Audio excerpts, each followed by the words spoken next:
Donc on va parler d'une activité qu'on a chez ATC, la simulation numérique des flux d'air.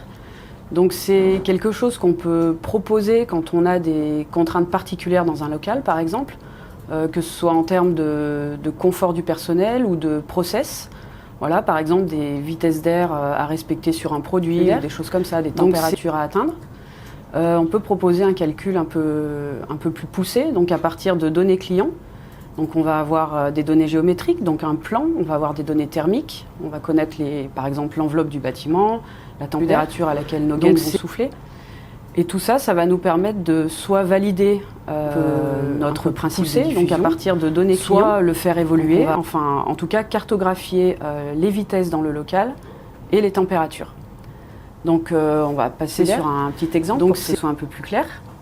On avait un exemple de le faire évoluer, enfin de grand hall de cartographier les vitesses dans le local. C'est un bâtiment qui fait 250 mètres par 100 mètres. Donc là, on va passer sur un petit exemple pour que ce soit avec l'implantation de gaines, notre principe de le faire évoluer, enfin et donc le travail cartographier les vitesses dans le local, l'implantation de gaines et les températures va lui permettre d'obtenir les températures qu'il souhaite dans son local, puis avec l'implantation seront compatibles avec le travail des gens qui sont dans cet atelier. Et donc le travail va consister à lui montrer d'abord l'implantation de gaines, la géométrie va lui permettre local, donc c'est un petit exemple pour que ce soit un peu juste à reprendre des vitesses aussi qui seront compatibles, à redessiner dans un logiciel dans cet atelier 3D le bâtiment.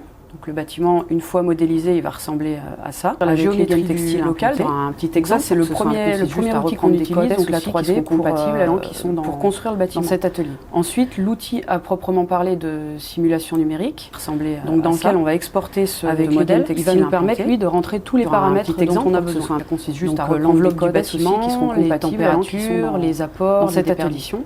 Tout un tas de paramètres géométriques et thermiques. Une fois qu'on a réalisé ce travail, il y a dont on a besoin. Tout un travail de maillage qui va être fait, les températures, les apports, les déperditions, tout un tas de paramètres géométriques et thermiques du bâtiment, et c'est donc comme ça que le calcul est réalisé.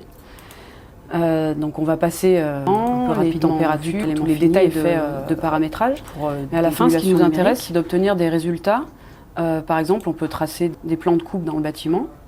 Donc là, on a le plan qui passe par le milieu du bâtiment, dans lequel on peut voir les vitesses d'air. L'élément fini est fait l'air qui s'échappe par les gaines textiles. On peut déplacer le plan, aller vérifier si, par exemple, dans le bâtiment, on a des zones mortes, des zones qu'il faudrait ventiler autrement. Des plans de coupe dans le bâtiment. Voilà, donc on peut, là, on a le plan qui passe par le milieu du bâtiment, dans lequel on peut voir les vitesses, quelles sont les vitesses, les températures qui s'échappent par les gaines textiles. Et jouer comme ça sur la diffusion qu'on propose.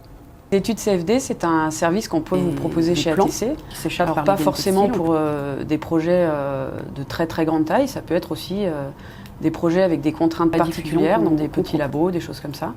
Donc n'hésitez pas à nous contacter. Des projets, donc n'hésitez pas à nous contacter, qui s'échappent par les gaines textiles. Des projets